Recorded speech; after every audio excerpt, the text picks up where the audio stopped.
এখানে প্রথমে মূলনীতিটা আমাদেরকে বুঝতে হবে, সেটা হচ্ছে রোজার জন্য সেহরিটা কি।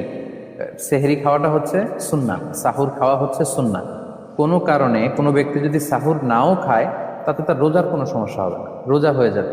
লেটসে আমি রাতে ঘুমালাম, উঠতে পারলাম না, তো আমি সাহারি খাইনি, আমার রোজা রাখতে হবে এবং রোজা আমার হয়ে যাবে। অথবা আমি ইচ্ছে করেই উঠলাম না, অলসতার কারণে আমি খাবো না, কিন্তু রোজার কিন্তু মাফ হয়ে যায়নি, রোজা আমার রাখতে হবে। সাহুর খাওয়াটা হচ্ছে সুন্নাহ। কোনো কারণে ইচ্ছায় হোক অনিচ্ছায় হোক কেউ যদি সাহুর মিস করে এতে তার রোজা হয়ে যাবে। তবে আমরা সাজেস্ট করি কিছু না কিছু খেতে, কেননা সাহুরের ভেতর বারাকা আছে, হাদিসে এসেছে তাসাহারু ফাইন্না ফি সাহুরি বারাকা। তোমরা সাহারি মিস করো না, সাহারি খেও, কেননা সাহারির ভেতরে আল্লাহ বরকত দিয়ে দিয়েছেন। তো সে বরকতের জন্য যে খুব বেশি কিছু খেতে হবে নট নেসেসারি।